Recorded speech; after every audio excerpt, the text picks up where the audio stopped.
question from Jakub Sobolewski is imagine the situation that the harvest company like Exxon, for example, comes to you and they're saying we would like to gain more authority to exceed our operations, or there is company like BP which had a crisis. So I imagine it can be used as a defensive strategy to spread the information that we're not that bad despite what we do. And how would you advise them? Would you be able to help them?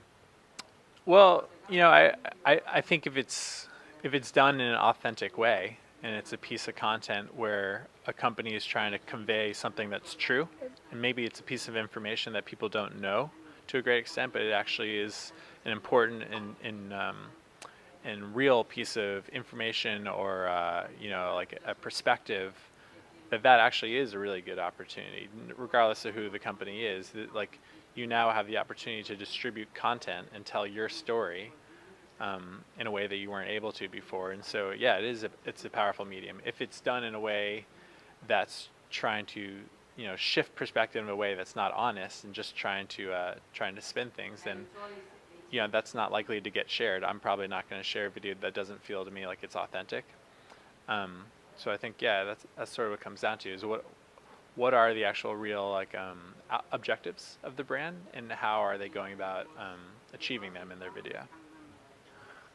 Another question that comes to my mind is maybe you heard of this viral video that a guy was traveling an airplane, and during his journey his suitcase was damaged on the airport, and he lost his guitar, and he made a video about how his guitar was broken, and it spread all over the world. But what's the most important, that the airline's stock price went down 10%. So my question is, do you think viral videos will be used before the stock emission to increase the value of the company? That's a big question. I think something like that will happen, because the reality is that increasingly you're able to reach a huge percentage of the population with online video, and that percentage increases every year. So when you have a piece of content that really hits and really becomes a moment, you're reaching a significant amount of the population, which means that you can really alter perception, and obviously that ultimately translates to your business value. So I think we'll see lots of different examples of this, but that's a really interesting example of how one person's video, who didn't work for the airline and was very upset with the airline, he was actually able to make a real impact. And probably, there's many variables to that, but I'm sure he did contribute. And so on a higher level, it just shows you're empowering consumers. Okay, your videos are getting popular, many views on YouTube, but what's the effectiveness? How do you measure the conversion of views on sales? So a lot of the work that we do looks at the conversion funnel. So measuring levels of awareness and how these videos have affected that. And so a lot of the campaigns that we've run, we've run these studies to show like how much has awareness risen as a result of this video, and seen some really amazing results. A piece of content that people choose to watch and share has shown to be far more effective in driving awareness than our more traditional model of advertising of just forcing a short video on you. And same thing with purchase intent, like people's desire or in their mind, are they more willing to buy this product after having seen these videos? We also see that have gone up in a number of campaigns. So and these are kind of the main indicators for what's going to happen in sales, and that will happen over time. These are the key metrics to be measuring early on. Are these videos making an impact? And so we've definitely seen a result, yeah. Consumers bored with TV advertising, media attacking from every side. Do you think that viral advertising will suppress the traditional advertising, or it will just compensate some of the areas? That's a good question. And time will tell, how much it transitions. But I think social video is definitely like it's a forward-looking thing because we're going more and more into a media environment where we choose what we watch, right? And one of the core principles of like a social video campaign is having advertising experiences that people choose to watch, right? So that choice is a big piece of it, and that's gonna, so you have to be able to cater to that environment. So I think that's not going anywhere, and so I think brands will move more and more in those directions where they're willing to have, advertising experiences that are based on choice. And I think when the interesting kind of relationship between choice and social activity is that it's quite strong. So essentially, in our data, we've seen that when same piece of video, when it's in a piece of what's an advertising experience that someone chooses to watch versus when someone's forced to watch it, they share it almost 75 times more frequently when they've chosen to watch it.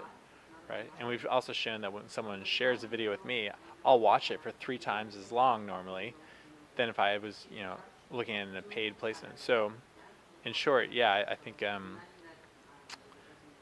these numbers kind of indicate that you're going to see more and more of this be a kind of like standard type of distribution and consumption model because it just shows much higher levels of engagement and it's a more effective way to spend your budget. I have no doubt that viral videos are effective because I watch them myself, and I agree with all you said. But I'm curious, will we come to a point where people won't watch, television adverts, and the marketing will change only to viral, to things that we want to watch, that we choose to watch? Yeah, and what I was trying to say is there's certainly an argument for viral videos, and so there's no doubt that will continue in the future. Yes. Well, television I think is a really interesting case in the sense that you're actually seeing television overall spending on advertising still growing and overall consumption of television going up. So it's not like it's going away anytime soon, but you also have simultaneously this separate world of online video and kind of choice-based video and huge amounts of sharing that goes around with that. So you have 2 kind of simultaneous media models here, and you're asking which one's going to win out, and I don't think either of them win out in a very short amount of time, but you will see much more of the kind of the viral social than you ever have before, and maybe one day that means less of television, we'll see. Okay, and my final question is, what is the secret behind Justin Bieber? Why is he so popular? He's just so good looking. I think it's the hair. When you see the YouTube, you may see that his videos are, I don't know, 5 of his music videos are in top 10 with in total, I don't know, some sick amount of views. And what is the secret behind this? Well, I don't think it's an accident.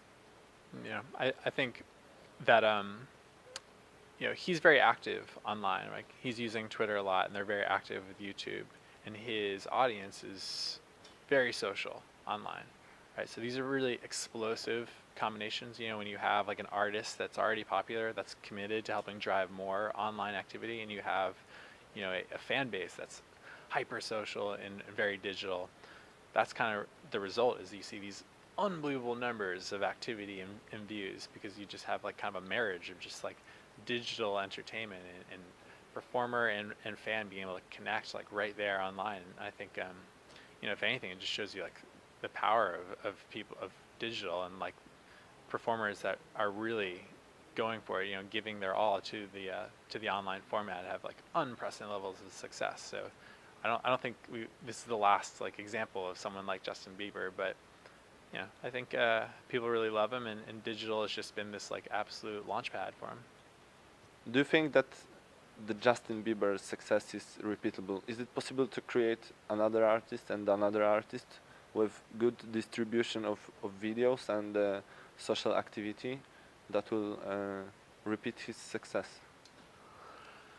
I think so. I mean, there has been something about him that's been kind of a wildfire, so maybe there's something truly unique about his type of celebrity. But I think the reality is like new celebrities are being created at a faster clip now, just because content moves faster on the web than it did in the traditional world. And so the main thing is just acceleration across the board, right? Like we're all just we're consuming more content than we have before. We're learning about more things, and as a result, there's more opportunities to kind of like get your name out there. So yeah, I think there definitely will be, and whether it'll be quite as popular as him, we'll see, you know. But yeah, the main takeaway is just the acceleration of it all.